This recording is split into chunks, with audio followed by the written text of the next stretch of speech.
Bueno, antes que nada quiero daros las gracias por el vídeo que habéis hecho enviando los saludos para las diferentes iglesias de Berea.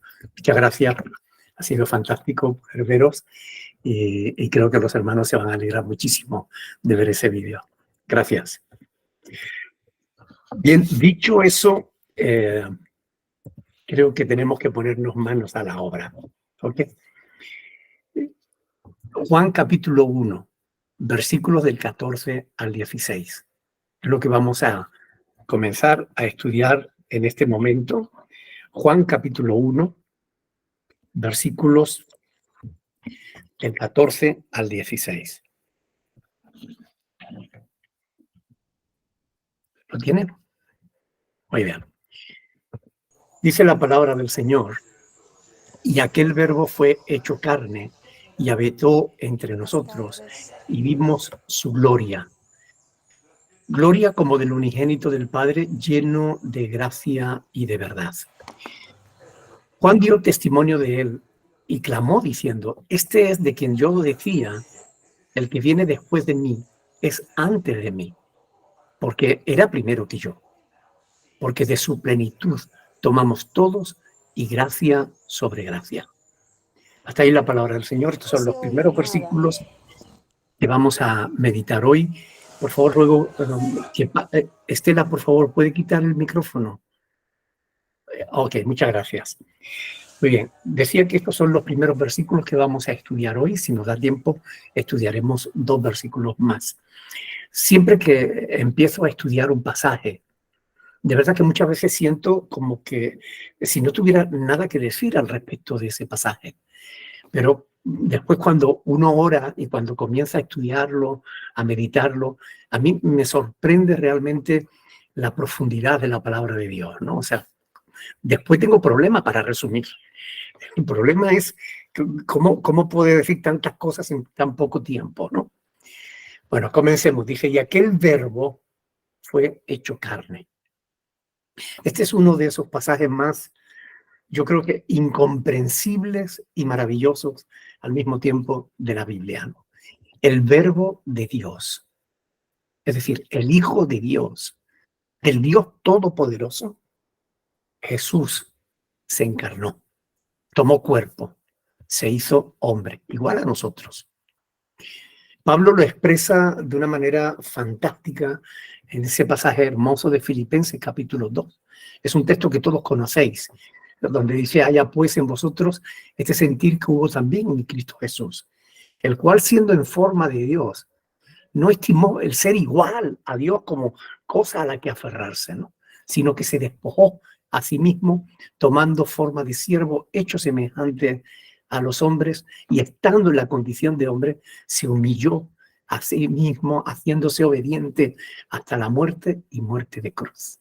Por lo cual Dios lo exaltó hasta lo sumo y le dio un nombre que es sobre todo nombre, para que en el nombre de Jesús se doble toda rodilla de los que están arriba en los cielos, en la tierra y debajo de la tierra, y que toda lengua confiese que Jesucristo es el Señor, para la gloria de Dios Padre. Cristo, el verbo de Dios, fue hecho carne. Pero por hacerse carne, es importante que entendamos que Él no dejó de ser lo que era. Es decir, Él se despojó a sí mismo momentáneamente de su gloria, pero no de su divinidad. Recordemos que Cristo, el verbo de Dios, es Dios. Algunos malinterpretan la Escritura diciendo que Dios dejó de ser Dios al hacerse hombre. No, no, no. En ningún momento. Cristo es completamente Dios y completamente hombre. Y esto es algo que tenemos que entender para no malinterpretar multitud de pasajes. Hay gente que me hacen consultas curiosísimas, pero es porque no entienden que en Cristo se dan 2 naturalezas, la divina y la humana. Cristo es 100% Dios y Cristo es 100% hombre. Buenas tardes. Hola, Laura, por favor, ¿puedes quitar el micrófono? Gracias. Mucha gente, como digo, se hace un lío con esto, porque en cuanto a la divinidad de Cristo, Y es por no entender esa doble naturaleza que se da cita en Jesús. Cristo, el Hijo de Dios, se hace hombre, se encarna, y Él viene a ser el modelo de lo que nosotros, tú y yo, deberíamos ser. Él nos muestra cómo deberíamos vivir, como nos enseña el apóstol Pablo en este pasaje, ¿no? Que acabamos de mencionar de Filipenses capítulo 2, con absoluta humildad, siendo capaces de humillarnos por el bien de los demás, porque eso es precisamente lo que Jesús hizo por todos nosotros. Él se humilló a sí mismo. No es que los hombres lo humillaran. Los hombres jamás hubieran podido humillar a Cristo si Él no se hubiese dejado humillar, si Él no se hubiese humillado a sí mismo. Por eso el apóstol Juan, en 1 de Juan 2, versículo 6, dice que el que permanece en Él debe andar como Él anduvo, porque Cristo es nuestro modelo. Él es lo que Dios quiere que nosotros seamos. Muchas veces habrán oído la frase de el Señor tiene un propósito para tu vida. Pero mucha gente que está cansado de oír esa frase no sabe cuál es el propósito de Dios para su vida. En Romanos 8:29, el Señor dice que Él nos ha escogido desde el principio para que seamos semejantes a su Hijo Jesucristo. Ese es el propósito de Dios para nuestra vida, que nos parezcamos a Jesús.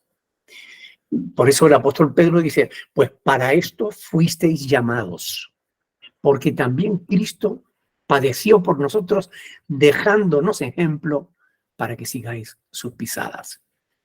Cristo es nuestro modelo, Cristo es nuestro ejemplo. Es lo que Él, siendo Dios, se humilló, nosotros debemos ser humildes. Y dice el apóstol Juan, y habitó entre nosotros. El Verbo se hizo carne y habitó entre nosotros. A pesar de que muchos, como ya dijimos, no lo recibieron, todos aquellos que creyeron en Él, lo recibieron, fueron hechos hijos de Dios. Ahora, también Él habita entre nosotros, o más bien, en nosotros. Pablo lo dice, examinaos a vosotros mismos si estáis en la fe. Probaos a vosotros mismos. O no conocéis a vosotros mismos que Jesucristo está en vosotros, a menos que estéis reprobados. Jesucristo está en vosotros. El Verbo se hizo carne y habitó entre nosotros. Pero cuando Él se marchaba, Él dijo, yo estaré con vosotros todos los días hasta el fin del mundo. Y Cristo sigue estando con nosotros, en nosotros, que tenemos el Espíritu de Cristo. Y dice Juan, sigue diciendo, y vimos su gloria. El término gloria se refiere a la misma esencia de la divinidad, la esencia de Dios. Los apóstoles, Pedro, Jacobo y Juan, recuerden que fueron los tres privilegiados que pudieron presenciar la transfiguración del Señor Jesús. En ese momento, en ese instante, en aquella cima de aquella montaña, Cristo se transfiguró delante de sus ojos y permitió que pudieran ver, yo creo que un atisbo de su gloria. Porque si hubieran visto a Cristo como Dios, hubieran muerto allí mismo. Pero se transfiguró y les mostró una milésima parte de su gloria. Es digno de mencionar el hecho de que precisamente Juan estuvo allí, apenas si habla de ese tema, se limita a decir simplemente que él vio su gloria, vimos su gloria. Yo creo que debió ser precisamente porque Juan quiso ser humilde, no alardear de que él había visto la gloria de Dios en Jesús. Quizás eso, por no hacer alarde de su experiencia con Cristo, como mucha gente hace, ¿no? Que a la más mínima cosa ya lo publican y lo enfatizan como que he sido privilegiado, ¿no? Con ver la gloria de Dios. Lo curioso es que el Verbo, Cristo, no se gloría en sí mismo, sino que cuando habla de su gloria, él habla de su gloria, que su gloria fue el sacrificio, su propia ofrenda. Esa fue su gloria. Y yo quiero que vengan con nosotros a ver un texto bíblico en Juan capítulo 13, versículos 31 y 32. Juan capítulo 13, 31 y 32. Van a ver una cosa curiosa, porque uno se puede gloriar en victorias, uno se puede gloriar en muchas cosas, en sus capacidades, pero Cristo se gloria de su sacrificio, de su muerte. Juan capítulo 13, versículos 31 y 32. Dice, entonces, cuando hubo salido, dijo Jesús, ahora es glorificado el Hijo del Hombre y Dios es glorificado en él. Si Dios es glorificado en él, Dios también le glorificará en sí mismo y enseguida le glorificará. Cuando el Señor está diciendo ahora, se refería al momento, porque él estaba a punto de ser sacrificado. Recuerden que a partir del capítulo 13 de Juan, Cristo está hablando con sus discípulos, despidiéndose de ellos. A partir del capítulo 13 de Juan, Cristo se está despidiendo de sus apóstoles. Está reunido con los apóstoles y le está dando los últimos consejos. Y por eso dice, ahora es glorificado el Hijo del Hombre. Es decir, él se gloriaba en su sacrificio, porque él iba a dar su vida por todos nosotros. Y esa era su gloria. Él se gloriaba en que iba a dar su vida por ti, por mí. Y dice Juan en el capítulo 1 que estamos estudiando, dice, gloria como del unigénito del Padre. Juan habla de la gloria de Cristo, la misma que más adelante nos va a mostrar cuando nos habla de la oración que Jesús hizo en Juan capítulo 17. Ahí Jesús oró y dijo, ahora pues, Padre, glorifícame al lado tuyo, con aquella gloria que tuve contigo antes de que el mundo fuese. Bueno, ya cuando lleguemos al capítulo 17, desgranaremos este versículo que contiene un mensaje fantástico ahí dentro de la divinidad y de la eternidad de Cristo, ¿verdad? Pero la palabra unigénito ha sido objeto de mucho estudio y es fundamental para poder entender la cristología. La cristología es la teología que hace referencia dedicada al estudio de Cristo. Y es importante entender esta palabra, unigénito. Unigénito significa que Él es el único Hijo engendrado de Dios. El único. Pablo lo dirá en Romanos 8:32. El que no escatimó ni a su propio Hijo, sino que lo entregó por todos nosotros, ¿no nos dará con Él también las demás cosas? Romanos 8:32. Ahora, no es cierto lo que afirman los adventistas, de que Dios era un hombre normal y corriente que llegó a ser Dios. No es cierto eso. Dios siempre fue Dios. Tampoco es cierto que Cristo fue un hombre que llegó a ser Dios. No, Cristo siempre fue Dios. Lo vimos en Juan capítulo 1, versículo 1. Lo hemos leído también en Filipenses, que no estimó el ser igual a Dios como algo a lo que aferrarse, sino que se despojó a sí mismo. Así que el énfasis está puesto, cuando se habla del unigénito, el énfasis está en lo singular de Cristo. No era medio Dios y medio hombre, como algunos teólogos comentan. Cristo era medio Dios y medio hombre. No, Cristo era todo Dios y era todo hombre. 100% Dios, 100% hombre. El apóstol Pablo en Colosenses 2:9 dirá que en él habitaba la plenitud, corporalmente la plenitud de la deidad. En él la plenitud de Dios estaba en Cristo. La plenitud, no una parte, no el 50%, no. Cristo era Dios al 100%. Nosotros, hermanos, somos hijos de Dios, pero adoptivos. Somos adoptados por medio de la fe. Porque nosotros no hemos sido engendrados por Dios. Somos creados por Dios. Somos criaturas de Dios. Pero no somos hijos de Dios en el sentido literal de la palabra. Hijo de Dios solamente es Cristo. Nosotros somos hijos adoptivos. Lean conmigo Romanos capítulo 8, versículo 14. Romanos capítulo 8, versículo 14.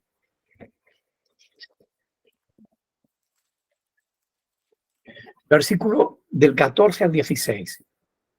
Dice ahí la palabra del Señor. Porque todos los que son guiados por el Espíritu de Dios, estos son hijos de Dios. Pues no habéis recibido el espíritu de esclavitud para estar otra vez en temor, sino que habéis recibido el espíritu de ¿qué? De adopción, por el cual clamamos Abba, Padre, es decir, papá. El Espíritu mismo da testimonio a nuestro espíritu de que somos hijos de Dios, pero adoptados, porque hemos recibido el espíritu de adopción. ¿Ok? No somos engendrados por Dios, sino que somos hijos adoptados por medio de la fe en Cristo. Más adelante el apóstol Pablo dirá en Efesios capítulo 1, vamos a ir a Efesios capítulo 1, versículos del 4 al 5. Si se les escapa algún texto, no se preocupen porque lo tienen grabado y después lo van a poder ver. Efesios capítulo 1, versículo del 4 al 5. Dice, según nos escogió en él antes de la fundación del mundo, para que fuésemos santos y sin mancha delante de él en amor, habiéndonos predestinados para ser ¿qué? Adoptados hijos suyos por medio de Jesucristo, según el puro afecto de su voluntad. Es decir, fuimos predestinados para ser adoptados como hijos de Dios. Porque Dios quiere que seamos como Jesús. Por consiguiente, nosotros somos hijos de Dios, como vimos en Juan 1, del 12 al 13, ¿verdad? Adoptados por medio de la fe, por creer en el Evangelio. Porque dice, a todos los que le recibieron, a los que creen en su nombre, les dio la potestad, el derecho de ser hechos hijos de Dios. Pero repito, somos hijos adoptados, adoptivos.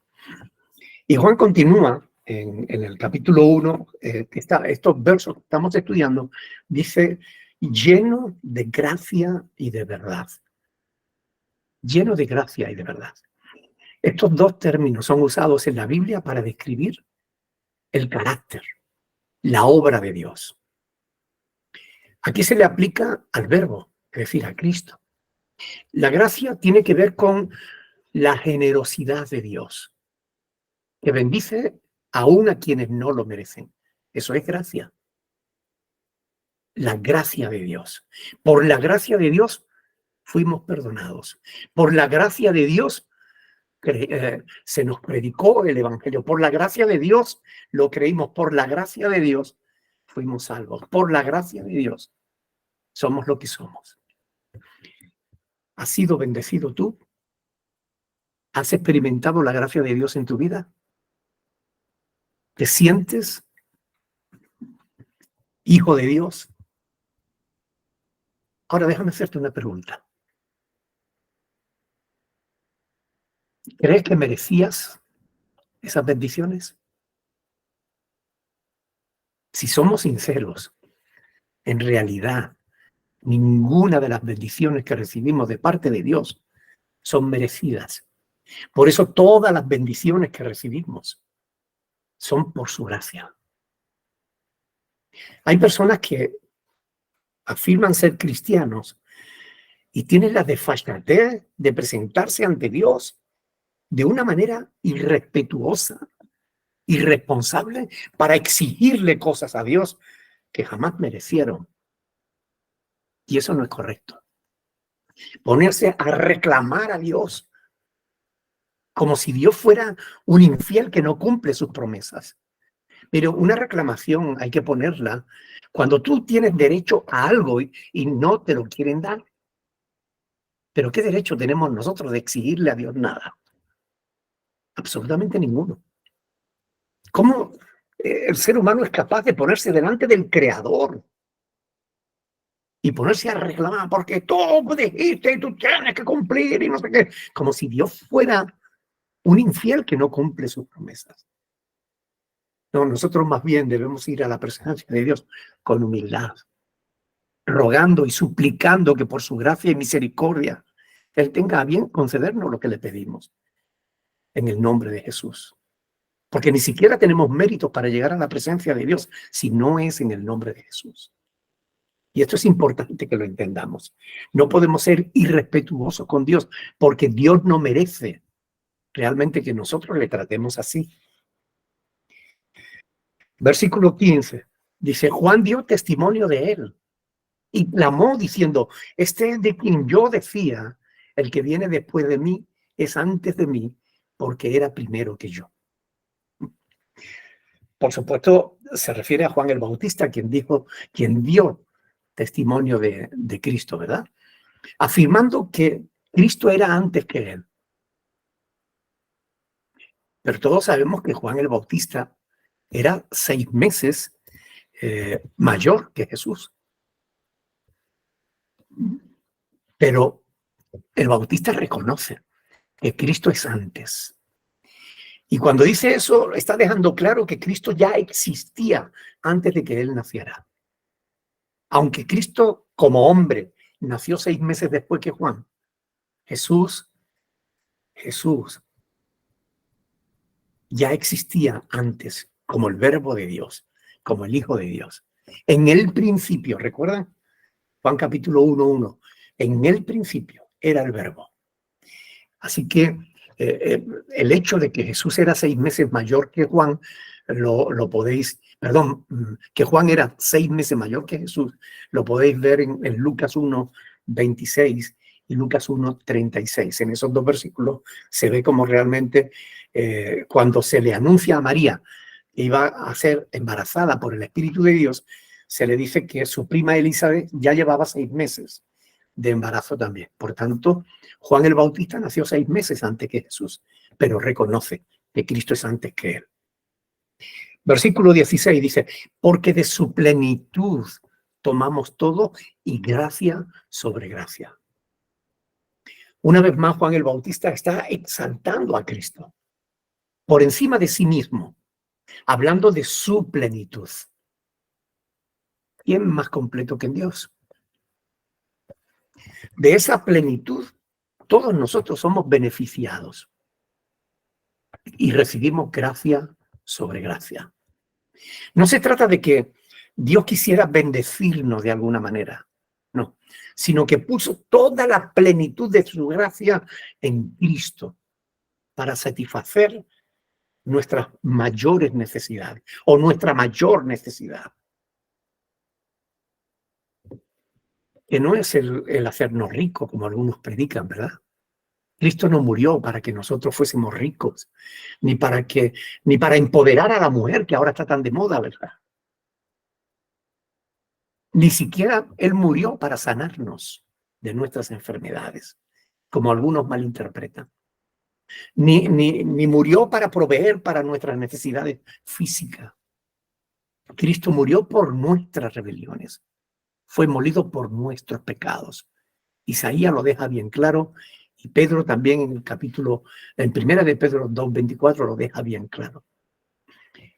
Cristo se dio por nosotros. Se entregó para librarnos del pecado, de la muerte espiritual, de la condenación eterna. Es decir, Cristo se ofreció para salvarnos. Y Él, y solo Él, puede salvar a un pecador. Está escrito en Hechos 4:12, ¿verdad? Un texto que todos conocen, cuando dice que y en ningún otro hay salvación, porque no hay otro nombre bajo el cielo dado a los hombres en quien podamos ser salvos. Hechos 4:12. De modo que la gracia de Dios fue ampliamente manifestada en Cristo en nuestro favor. De su plenitud. Todo lo que necesitamos está en Dios. Todo lo que queramos está en Jesús. Todo lo que necesitemos de verdad está en Jesús. De su plenitud recibimos todo y gracia sobre gracia. Juan 1 del 17 al 18. Juan 1 del 17 al 18. Pues la ley por medio de Moisés fue dada, pero la gracia y la verdad vinieron por medio de Jesucristo. A Dios nadie le dio jamás. El unigénito Hijo que está en el seno del Padre, Él le ha dado a conocer. Hermano, entender el tema de la ley y de la gracia es fundamental para no caer ni en fanatismos ni en religiosidad hueca. Tenemos que entender qué es la ley y qué es la gracia. Dice, pues la ley por medio de Moisés fue dada, pero la gracia y la verdad vinieron por medio de Jesucristo. Parece increíble que actualmente haya que aclarar qué es la ley, porque hay muchísimos creyentes que andan confundidos con respecto a qué es la ley. Algunos afirman cosas que no son y confunden. Yo les pido que tengan mucha prudencia a la hora de lo que leen en Internet, porque en Internet hay muchas cosas buenas, pero también hay muchas cosas malas. Y si las ponemos en una balanza, van a encontrar más mentiras que verdad. Por eso tenemos que ser muy cuidadosos de qué leemos y qué creemos de lo que estamos leyendo. Hermanos, cuando la Biblia habla de ley, se está refiriendo al Pentateuco, es decir, los 5 primeros libros de la Biblia. Ahí tenemos todos los mandamientos que fueron dados por Dios a Israel por medio de Moisés. Repito, en el Pentateuco, en los 5 primeros libros de la Biblia, penta significa 5, ¿okay? Teuco significa libros. Por tanto, en los 5 primeros libros de la Biblia tenemos todos los mandamientos que Dios le dio a Israel, no a la iglesia, a Israel por medio de Moisés. Algunas sectas dividen la ley en grupos de leyes. Leyes ceremoniales, leyes morales, leyes civiles, leyes sanitarias. Mire, hermano, ese tipo de divisiones no son correctas. Pretenden, de ese modo, que algunos mandamientos de la ley de Moisés siguen en vigor y otros no. Y a ellos, ellos mismos se abrogan el derecho de decir cuáles están en vigor y cuáles no. Los adventistas, los testigos de Jehová, los judíos mesiánicos, la secta de raíces hebreas, bueno, y otras muchas sectas hacen precisamente ese tipo de diferencia.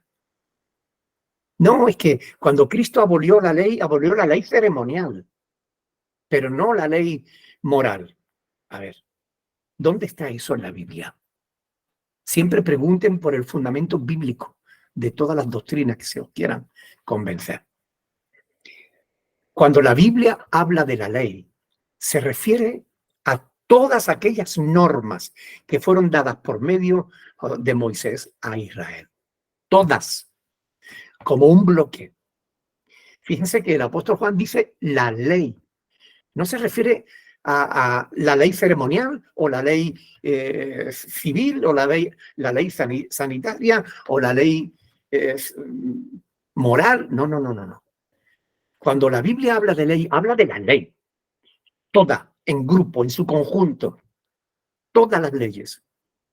Leyes que nadie podía cumplir. Porque la ley no era para salvar a nadie. La ley era para poner a todo el mundo bajo juicio, a fin de que reconociera al ser humano que necesita del Salvador. Por tanto, la ley es nuestro ayo. Quiero que vengan conmigo a Santiago capítulo 2, versículo 10. Porque ahí Santiago nos va a explicar que la ley es un bloque que no se puede dividir, como hacen las sectas. Santiago capítulo 2, versículo 10.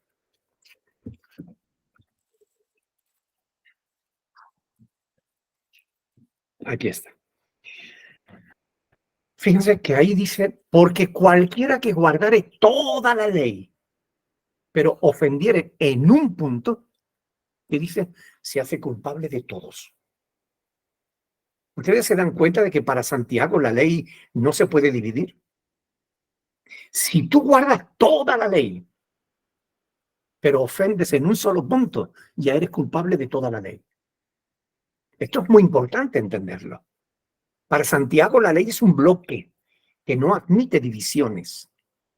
O la cumples, si quieres, si pretendes justificarte por el cumplimiento de la ley, vas a tener que cumplirla entera.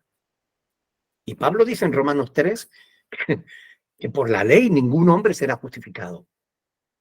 Por tanto, la ley no salva a nadie. La ley es un bloque. La ley no es un supermercado donde tú vas y coges un mandamiento que te gusta y los que no te gustan los rechazas. No. Si quieres justificarte por la ley, la vas a tener que cumplir toda. Y ya te advierto de que no vas a poder. Porque nadie, sino Cristo, fue el único que pudo cumplirla. Por ejemplo, los judaizantes hacen mucho énfasis en guardar el sábado.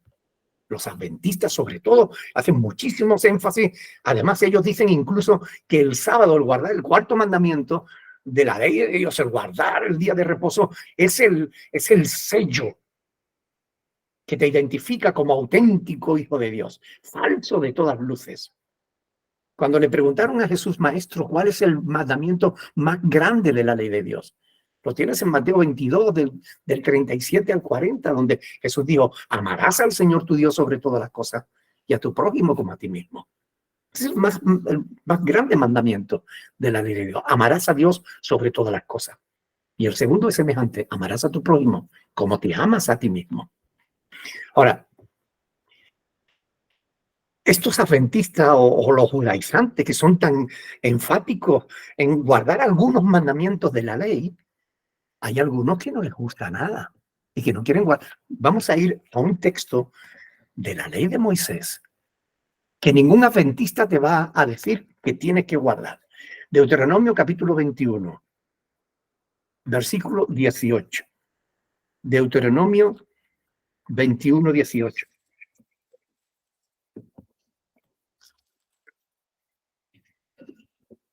Ahí dice, si alguno tuviera un hijo contumaz y rebelde, Deuteronomio 21, 18. Si alguno tuviera un hijo contumaz y rebelde, que no obedeciere a la voz de su padre ni a la voz de su madre, y habiéndole castigado no los obedeciere, entonces lo tomarán su padre y su madre, y lo sacarán ante los ancianos de la ciudad, y a la puerta del lugar donde viva, y dirán a los ancianos de la ciudad, este nuestro hijo es contumaz y rebelde, no obedece a nuestra voz, es glotón y borracho, y entonces todos los hombres de su ciudad, ¿qué dice? Lo apedrearán y morirá. Así quitarás el mal de en medio de ti y todo Israel oirá y temerá. Miren, hermanos, varias cosas importantes. Este es un mandamiento de la ley de Dios. Este es uno de los mandamientos que Dios le dio a Moisés para Israel. Recuerden que siempre la ley está dirigida a Israel, nunca a la iglesia. ¿Okay? Porque la iglesia no es justificada por la ley, sino justificada por la gracia, por medio de la fe en Jesús. Por tanto, si algún judaizante te dice, no, porque tienes que guardar el sábado, coge este pasaje y dile, y tú tienes que guardar esto. Si tu hijo fuera rebelde y contumaz, tú lo apedrearías. ¿Estás dispuesto a guardar ese mandamiento? Porque si fallas en un solo mandamiento, te hace culpable de todo, dice Santiago. O sea, esto es así de simple. ¿Cómo nos pretenden poner bajo la ley si nadie puede cumplir la ley? El antiguo pacto de la ley no fue sustituido por el nuevo de la gracia porque Israel fallase, no. Es que nadie podía cumplirla. La ley era simplemente un ayo, es decir, un maestro. Ese maestro que cogía al pequeño y lo conducía de la mano hasta su padre. Es decir, la ley simplemente era para mostrarnos la maldad de nuestro corazón.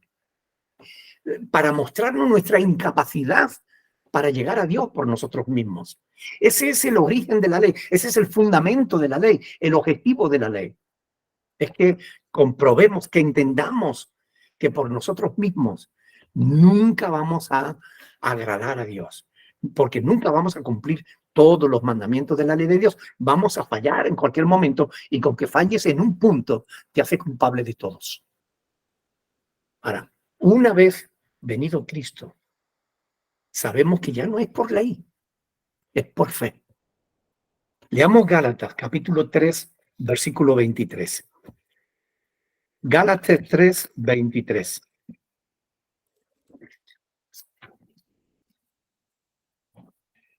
Fíjense como Pablo lo explica de una manera sencilla, de una manera clara. Gálatas capítulo 3, versículo 23. Dice, pero antes que viniese la fe, estábamos confinados, encerrados bajo la ley, encerrados para aquella fe que iba a ser revelada. De manera que la ley ha sido nuestro ayo para llevarnos a Cristo, a fin de que fuésemos justificados no por la ley, sino por la fe. Pero venida la fe, ya no estamos bajo ayo. Es decir, ya no estamos bajo la ley. Pues todos sois hijos de Dios por la fe en Cristo Jesús, no por las obras de la ley. ¿Ok? Pablo es clarísimo en su manera de explicar qué es la ley y qué es la fe, la gracia. El objetivo de la ley era llevarnos a confiar por pura fe en Dios y en su gracia. Porque por su justicia, queridos hermanos, todos estaríamos condenados. Porque la justicia es darle a cada uno lo que merece. Y lo que merecemos, seamos sinceros, es la condenación. Solo por su gracia podía salvarnos. Y lo hizo. Gracias a Dios. Un pasaje que los judaizantes suelen citar para pretender mantener a la iglesia bajo la ley es Mateo 5, 17, donde dice, no penséis que he venido a abrogar la ley o los profetas, no he venido para abrogar, sino para cumplirla. Mateo 5, 17. Y realmente la ley no ha sido abrogada totalmente, sino que sigue en vigor. Bueno, ¿cómo pues decimos entonces que la iglesia no está bajo la ley? Bueno, que la iglesia no está bajo la ley lo acabamos de leer en Gálatas, pero además hay un texto todavía mucho más claro. Romanos 6:14.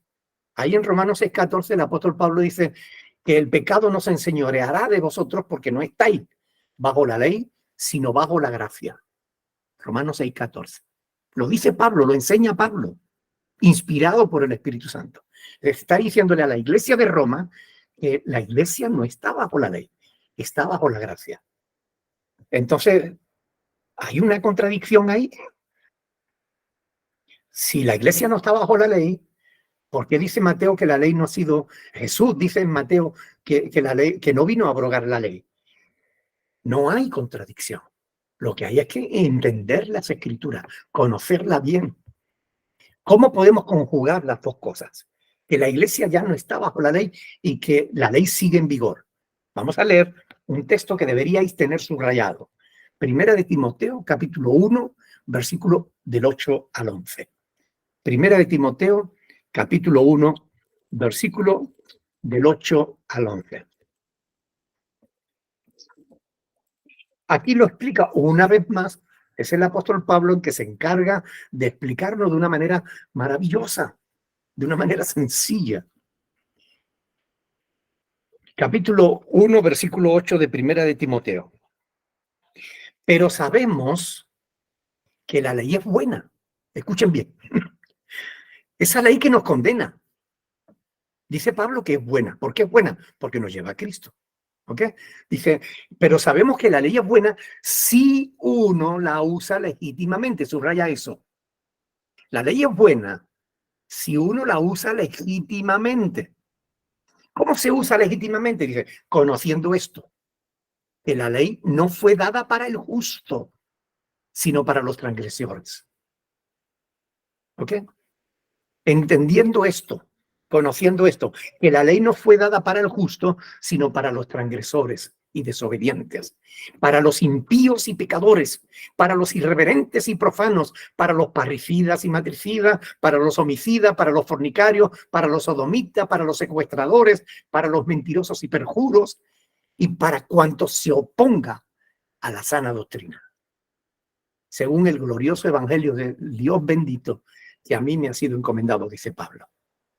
Así que fíjense que lo que Pablo está enseñando aquí es que la ley sigue en vigor, pero no para el justo, no para la iglesia de Jesucristo. La ley sigue en vigor para el transgresor, para el pecador, es decir, para aquel que pretende justificarse delante de Dios por sus buenas obras. Aquel que pretende que puede ganarse el cielo por sí mismo. Ese es el que será enfrentado a la ley. Y Dios pondrá la ley delante de él. ¿Alguna vez mentiste? Sí, condenado. ¿Alguna vez miraste a una persona que no era tu pareja con deseo? Sí, condenado. ¿Alguna vez ofendiste a Dios? Sí, condenado. La ley es para eso, para condenar al transgresor. Pero la ley te puede llevar a Cristo. Y si tú crees en Cristo, si crees en el Evangelio, tú entras en la gracia de Dios. Ya Dios no te aplica la ley, te aplica la gracia. Te libra de la ley, del cumplimiento de la ley, porque Cristo la cumplió. Por eso Cristo dice, yo no he venido para abrogar la ley, sino para cumplirla. Y yo digo, amén, gracias Señor, que lo hiciste por mí. Yo no tengo que cumplir la ley para sentirme justo delante de Dios, porque yo soy justificado no por las obras de la ley, sino por la fe en Cristo. Romanos 5, capítulo 5, versículo 1.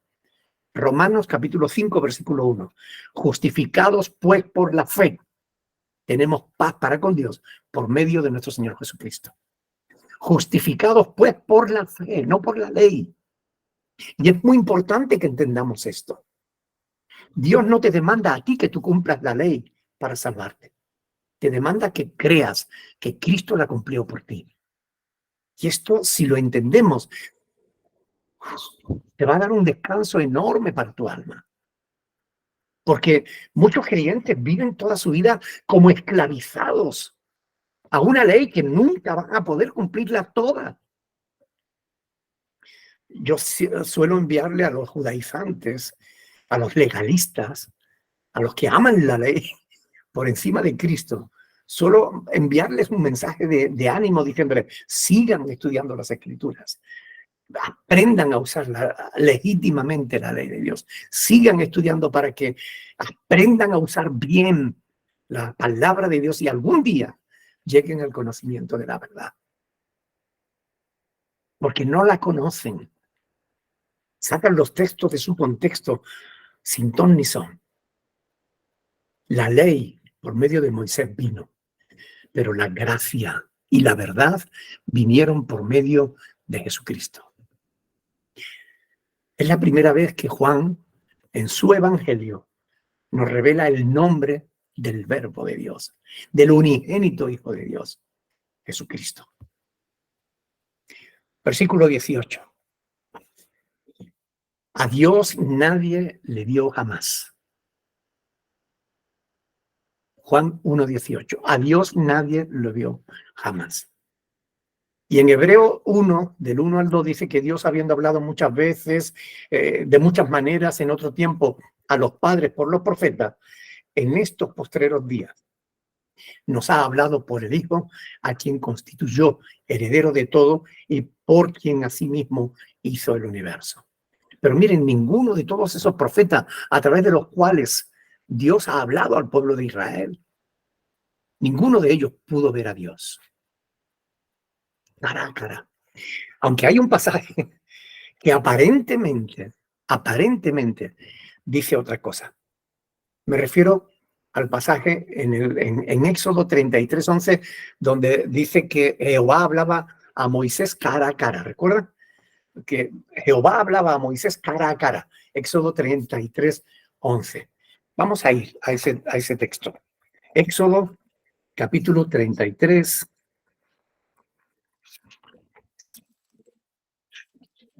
versículo 11.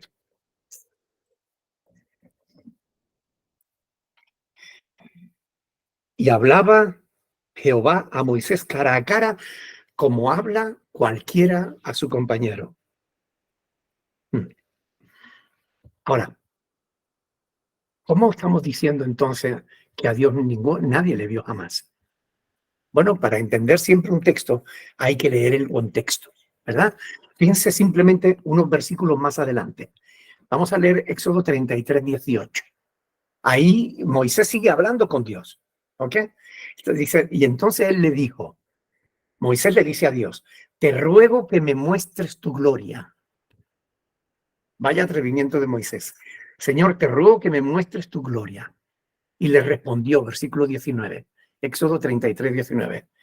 Yo haré pasar todo mi bien delante de tu rostro y proclamaré el nombre de Jehová delante de ti.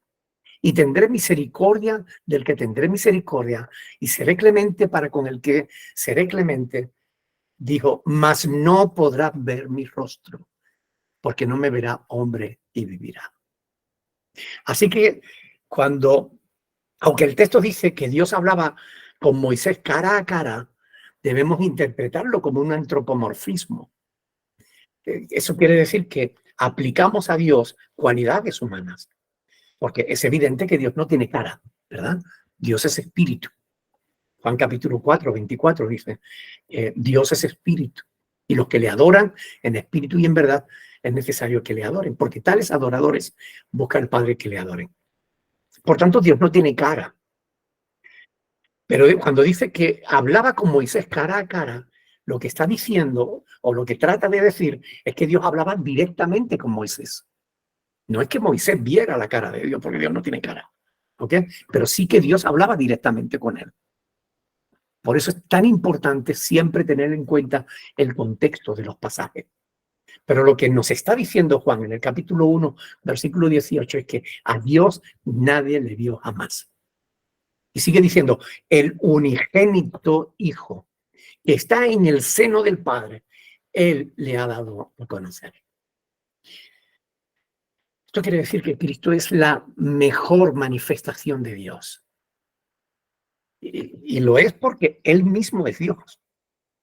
Solo Dios puede manifestar fielmente a Dios.